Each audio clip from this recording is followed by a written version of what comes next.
ازيكم عاملين ايه؟ وحلقة جديدة من وماذا بعد؟ وماذا بعد.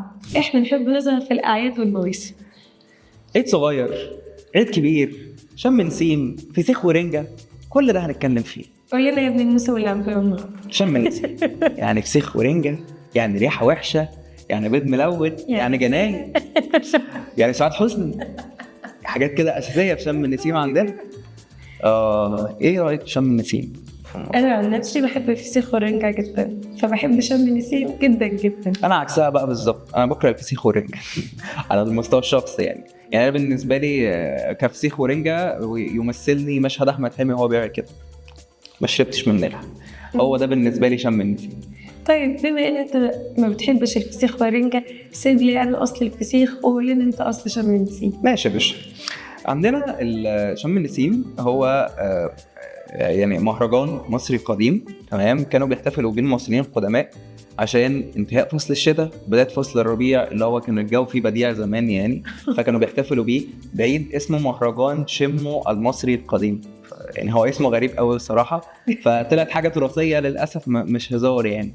مش كده وبس، الفسيخ كمان طلع من ايام الفراعنة. كان مكتوب على بردية يعني. ايوه، كان منقوش على جدران المعابد ان هو كان بياكلوا سمك مملح في شم النسيم. بجد والله ما اعرفش المعلومة دي بصراحة. لان كان معروف ان في فصل الربيع الصيد بيقل، فعشان يحافظوا على السمك قدر الامكان كانوا بيحطوه وسط الملح. ماشي، ما هو معروف ان الملح بيحافظ على الحاجات، بس أيوة. مش طبيعي ان انت تحط فيه حاجه تبقى ريحتها بالمنظر ده. طب ما احنا بنحافظ على حاجات كتير بالملح، بس يعني ما بتبقاش ريحتها كده.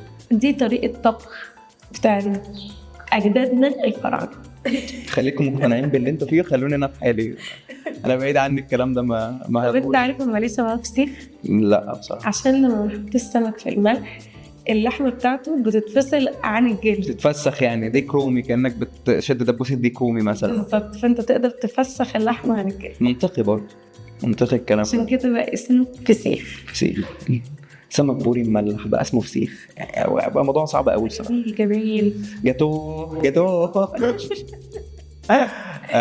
والله انا في كده معلومه جات لي، في قريه في محافظه، بس للاسف انا مش فاكر الفيديو اللي انا اتفرجت عليه، بس هي قريه كامله شغاله ان هم بيعملوا فسيخ ورنجه.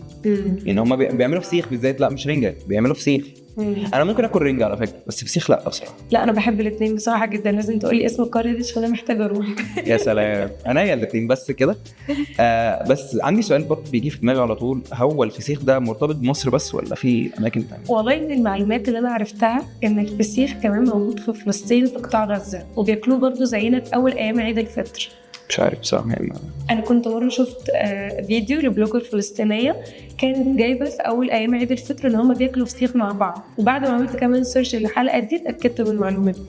والله هي دي معلومه جديده بالنسبه لي بصراحه. انا كنت فاكر ان الفسيخ ده مقتصر على المصريين والريحه الوحشه دي عندنا احنا بس في حاجه مهمه دايما نحب ننوه عليها، رقم الطوارئ 1 2 3 عشان لا قدر الله حصل لكم حاجه يا جماعه، وبعد الشر عليكم.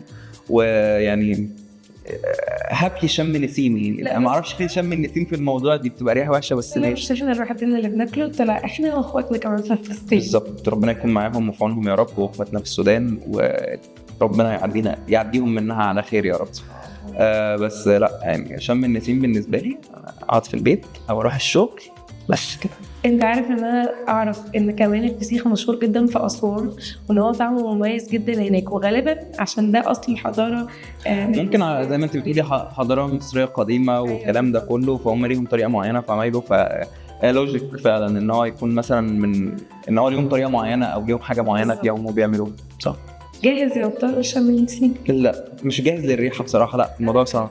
جاهزه كده؟ انا معاك، اتفضلي يا فندم، اتفضلي يا فندم. طب بتاكل ايه لو مش هتاكل فسيخ ورنجة؟ كبده، لحمه، خضار عادي، يوم عادي طبيعي جدا، مش لازم رنجة. ممكن اكل رنجة بس مش فسيخ. والله العظيم الفسيخ ده جاتو شوكولاته.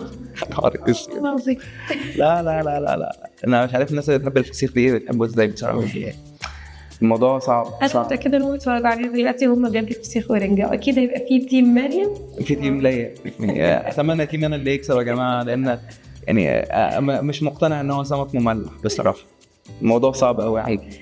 سمك مملح جميل جدا، جميل جدا الحمد لله.